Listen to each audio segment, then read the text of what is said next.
Zindagi welcome to wow Prasanna YouTube channel. So ఇది నా first video.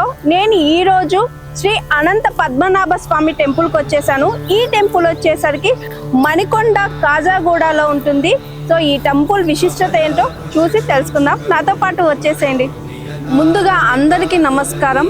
ఈరోజు మనం వచ్చేసాము దర్శించుకోబోతున్న అద్భుత దైవ క్షేత్రం హైదరాబాద్ నగర హృదయంలో మణికొండ కొండల మధ్య స్వయంభూగా వెలసిన శ్రీ అనంత పద్మనాభ స్వామి వారి ఆలయం. ఈ ఆలయం హైదరాబాద్లోని మణికొండ ప్రాంతంలో ప్రకృతి ఒడిలో గృహాల మధ్య వెలసిన అత్యంత పవిత్రమైన విష్ణు క్షేత్రం. 800 ఏళ్ల నాటి ఈ టెంపుల్ హైదరాబాద్లో ఉందా అనే అనుమానం రావచ్చు. ఇక్కడ స్వామివారు అనంత శయన స్థితిలో ఆదిశేషునిపై విశ్రాంతి తీసుకుంటూ భక్తులకు దర్శనం ఇస్తున్నారు. స్వామివారు ఇక్కడ కొలువుదీరిన సాక్ష్యాలతో సహా చాలా విశేషాలు ఉన్నాయి. జీవితంలో ఒక్కసారైనా దర్శించాలని ఎంతటి కోరికైనా నెరవేరుతుందని భక్తుల విశ్వాసం. ఈ ఆలయానికి రావడం మరొక ప్రత్యేకత. ఇక 250 కోట్ల ఏళ్ల గృహల్లో వెలిసిన స్వయంభూ శ్రీ అనంత పద్మనాభ స్వామి. అంతేకాదు కొండలపై దశావతారాల దర్శనం. తిరువనంతపురం శ్రీరంగంను తలపించే ఆలయం మన హైదరాబాద్లో ఉంది. ఉప్పాలగూడలోని ఆ ఆలయాన్ని సందర్శించి పూర్తి వివరాలు చూద్దాం. ఈ ఆలయంలోని శ్రీ అనంత పద్మనాభ స్వామి విగ్రహం స్వయంభూగా వెలసిందని, స్వామివారు ఇక్కడి రాళ్లలో లింగ రూపంలో ఉన్నారని భక్తుల విశ్వాసం. ఆలయం చుట్టూ ఉన్న రాతి నిర్మాణాలు 2.5 సంవత్సరాల నాటివని, వీటిలో దశావతారాలైన కూర్మ, నరసింహ, వరాహ అవతారాలను పోలిన రాతి రూపాలు, గజేంద్ర మోక్ష ఘట్టం, శేషనాగు ఆకారాలు కనిపిస్తాయని చెబుతారు. సో ఈ రోజు వచ్చేసరికి వైకుంఠ ఏకాదశి. సో ఉత్తర ద్వారం అనేది ఫేమస్. అసలు ఉత్తరం ద్వారం నుంచి ఎందుకు వెళ్ళాలి, వైకుంఠ ఏకాదశి విశిష్టత ఏంటనేది శ్రీ అనంత పద్మనాభ స్వామి ఆలయ అర్చకులు మన ముందున్నారు. ఆయన అడిగి తెలుసుకున్నారు. నమస్తే స్వామి. సో ఉత్తర ద్వారం నుంచి భక్తుల్ని ఈ రోజు వెళ్ళమంటారు, ఎందుకు అంత ప్రసిద్ధి? ఉత్తర ద్వారం అంటే మధుకైటబులు అని చెప్పనని ఇద్దరు రాక్షసులు అనమాట. ఆ రాక్షసులకి మోక్షాన్ని ఇవ్వడం కోసం అని చెప్పనని స్వామివారు ఉత్తర ద్వారంలో నుంచి బయటికి రావడం అనేది జరుగుతుంది అనమాట. ఆ ఉత్తర ద్వారంలో నుంచి వచ్చిన స్వామిని దర్శనం చేసుకుంటే కనుక మనకున్నటువంటి దోషాలు, అంటే తెలిసో తెలియకో చేసినట్టు తప్పులు కానీ ఇవన్నీ మనకి వైకుంఠంలో స్వామిని చూసినట్టు ఎట్లా అయితే ఉంటుందో ఆ రకంగా ఉంటుందని చెప్పిన ఉత్తర ద్వార దర్శనం అని చెప్పిన స్వామివారు వాళ్ళ కోసం అని చెప్పిన ఏర్పాటు చేసినటువంటిదే ఉత్తర ద్వార దర్శనం అనమాట. ఉత్తర ద్వార దర్శనం మనకి ఇక్కడ మెయిన్ చెప్పుకోవాల్సింది శ్రీరంగం. శ్రీరంగంలో మనకి ఉత్తర ద్వారం దక్షిణం వైపు నుంచి స్వామివారిని వెళ్ళి దర్శనం చేసుకుని ఉత్తర ద్వారంలోంచి మనం బయటకు వస్తాం. ఇక్కడ మనకి ఏ కార్యక్రమాలు, ఆగమ శాస్త్రంలో మనకి ఎటువంటి కార్యక్రమాలు జరిగినా ఏవి జరిగినా సరే ప్రధానమైనటువంటిది మనకి శ్రీరంగమే. ఆ శ్రీరంగంలో జరిగినటువంటి సేవలన్నీ మిగతా చోట్ల కూడా జరగాలని చెప్పాలని కోరుకుంటూ ఆ శ్రీరంగాన్ని బేస్ చేసుకొని గుళ్ళల్లో జరిగేటువంటి కార్యక్రమాలని వాటిల్ని ఆ యొక్క స్థల విశేషాన్ని బట్టి చేయటం అనేది జరుగుతుందన్నమాట. ఈ క్షేత్రం వచ్చేటప్పటికి అనంత పద్మనాభ స్వామి క్షేత్రం. విష్ణుమూర్తి అవతారాల్లో అర్చనామూర్తి 2వ స్వామి అనమాట. లోహ కళ్యాణార్థం స్వామి అనేక అవతారాలు ఎత్తారు. వాటిల్లో ప్రధానమైనటువంటివి దశావతారాలు. ఆ దశావతారాలు అనేటువంటివి మానవుని యొక్క మనుగడకి జ్ఞానాన్ని అందించినటువంటివి. ఇక్కడ స్వామి వెలిసారు అనడానికి కూడా ఆ దశావతారాలు ప్రధానం. అందులో మొట్టమొదటిది మత్స్యావతారం, వేదాలను కాపాడటం జరిగింది. ఆ ఎదురుగుండా చూస్తానికి మనకి చేప ఆకారంలో ఉండి చేప నోరు తెరుచుకొని ఉంటే ఏ రకంగా అయితే ఉంటుందో ఆ రకంగా ఉంటుంది అనమాట. నెక్స్ట్ వచ్చేది గజేంద్ర మోక్షం. గజేంద్ర మోక్షంలో విష్ణుమూర్తి ముసలి వారి నుంచి ఏనుగును రక్షించడం కోసం అని చెప్పి ముసలి యొక్క కంఠాన్ని ఖండించడం జరుగుతుంది. ఆ ఎదురుగుండా ఉన్న 2 కొండలు చూస్తాక మనకి ముసలి యొక్క కంఠాన్ని ఖండిస్తే ఏ రకంగా అయితే ఉంటుందో ఆ రకంగా కనబడుతుంది అనమాట. నెక్స్ట్ ఏనుగు. ఈ వెనక పక్క ఏను యొక్క పుష్టభాగము, సగం కొండ వదిలేసి సగం కొండ చూస్తే ఏను యొక్క కుంభస్థలం, ఏను యొక్క తొండము, ఇవన్నీ కనబడతాయి అన్నమాట.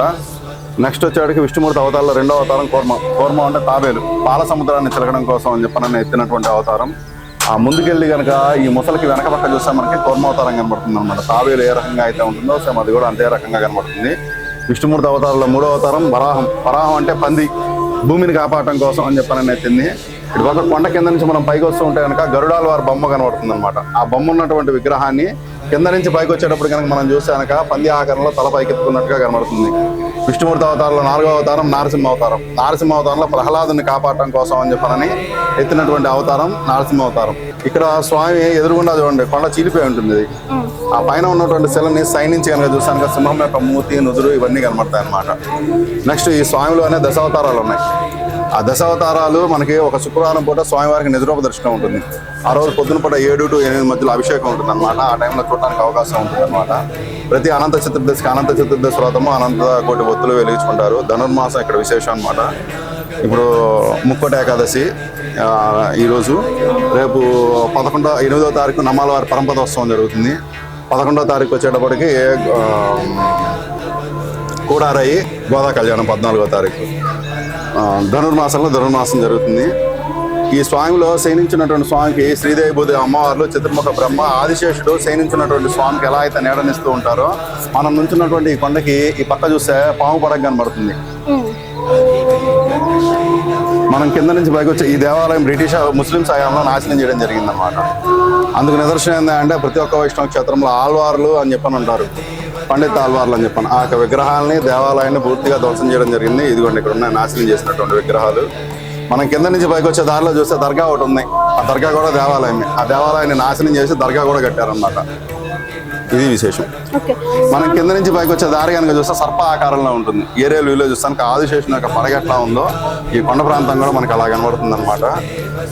ఇది 6000 సంవత్సరాలకి పూర్వంగానే ఉన్నాయి అని చెప్పానని ఇది ఈ శాసనాలు చూసి ఇక్కడ మానవుని నిర్మితం జరిగినది అనేటువంటి దీన్ని ఆర్కియాలజీ డిపార్ట్మెంట్ వాళ్ళు సర్వే చేసి మనకి చెప్పడం అనేది జరిగిందనమాట. ఇది ఈ క్షేత్రం యొక్క విశేషం. స్వామి, అయితే ఈరోజు ఇంత విశిష్టత ఉంది కదా, భక్తులు కొన్ని నియమాలు పాటించాలి. ఎలాంటి నియమాలు పాటించాలి? ముఖ్యంగా ఇప్పుడు సోషల్ మీడియాలో చాలా డిఫరెంట్గా ఇది చేయొద్దు, అది చేయొద్దు, ఈరోజు ఫుడ్ అసలు అన్నమే తినొద్దు, ఈరోజు రైస్ అనేది ముట్టుకోకూడదు అంటున్నారు. అది ఎంతవరకు కరెక్ట్ అంటారు? గట్టిగా ఉపవాసం చేయమని చెప్పి మన శాస్త్రాల్లో అనేటువంటిది ఎక్కడా లేదండి. స్వామివారి ప్రసాదం అయితే తీసుకోవచ్చు. పెసరపప్పుతో చేసినటువంటి వంట, అది చక్కెర పొంగల్ కానీ కట్టి పొంగల్ కానీ ఏదైనా కానీ తీసుకోవచ్చు. ప్రసాదం గుడిలో ఉన్నంత వరకు అది ప్రసాదం. గుడి దాటి బయటికి వెళ్ళిందంటే వేరే అనేక రకాలుగా మనం తొక్కుతూ ఉంటాం, కలుస్తూ ఉంటాం. కాబట్టి దాని ప్రసాదం అనం. అందుకోసం అని చెప్పనని గట్టిగా ఉపవాసం చేయకూడదు. కంపల్సరీగా ఏదో ఒకటి ప్రసాదం అనేది తీసుకోవాలి. ఇది ప్రసాదం అనేది గుడికి వచ్చేది మనం దేనికి? స్వామివారి యొక్క అనుగ్రహం కోసం. అనుగ్రహం అంటే ఏంటి?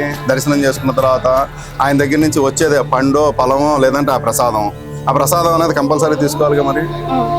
అందుకోసం అని చెప్పాలంటే ఉపవాసం అనేది చెయ్యాలి, కానీ కటిక ఉపవాసం చేయకూడదు. చూసారు కదండి, ఇదిగోండి ఇక్కడ మళ్ళీ కొత్త టెంపుల్ కడుతున్నారు. సో ఇదంతా మండపం అన్నమాట. ఇప్పుడు ఈ టెంపుల్ డెవలప్ అవుతుంది. మరి ఇంత 800 ఏళ్ళ పురాతనమైన ఈ టెంపుల్ ఇంత లేటుగా ఎందుకు డెవలప్ అవుతుంది అనేది తెలియదు, మనం తెలుసుకుందాం. అలాగే ఈరోజు చాలా విశిష్టత కూడా ఉంది. సో ఇక్కడ చూసారా, భక్తులు విష్ణు సహస్రనామాలు, గోవింద నామాలతో ఇక్కడ వాళ్ళు పూజిస్తున్నారు. ఈ టెంపుల్లో ఇంకొక విశిష్టత ఏంటంటే గోశాల. ఇక్కడ గోమాతల్ని పూజిస్తారు. సో ఇక్కడ అందుకనే గోదాదేవి కళ్యాణం కూడా జరుగుతుంది అనమాట. నెక్స్ట్ ఇయర్ January 14th ఇక్కడ విశేషంగా గోదా కళ్యాణం కూడా జరుగుతుందంట. తప్పకుండా రండి. ఆ రోజు ఇక్కడ వ్రతాలు కూడా చేస్తారంట. మన ఛత్రపతి శివాజీ గారి విగ్రహం ఇక్కడ ఉంటుంది. సో చూసేయండి. చూసారు కదండి, ఎక్కడా లేనిది ఈ టెంపుల్లో ఛత్రపతి మహారాజు విగ్రహం కూడా ఉంటుంది. సో మొత్తానికి ఈ అనంత పద్మనాభ స్వామి టెంపుల్ విశిష్టత, ఈ టెంపుల్లో ఎన్నో మిస్టరీస్ ఉన్నాయన్న విషయం కూడా స్వయాన అర్చకులే అంటున్నారు. సో చూసారు కదండి ఈ టెంపుల్ విశిష్టత, ఈ టెంపుల్ చరిత్ర. ఈ టెంపుల్ 800 ఏళ్ల క్రితం స్వయంభూగా వెలిసిన స్వామివారు ఇక్కడ అంటే చెప్పలేమండి, అంత మంచి అనుభూతి ఉంది ఈ టెంపుల్లో. సో తప్పకుండా మీరు కూడా ఈ టెంపుల్ని విజిట్ చేయండి. ఇక్కడ అమ్మఒడిలో అంటే ప్రకృతి అమ్మఒడిలో వెలిసిన ఈ స్వామివారిని చూసి తరించండి. మరోసారి ఇలాంటి డివోషనల్ వీడియోతో మళ్ళీ కలుద్దాం. చూస్తూనే ఉండండి వావ్ ప్రసన్న యూట్యూబ్ ఛానల్. నమస్తే.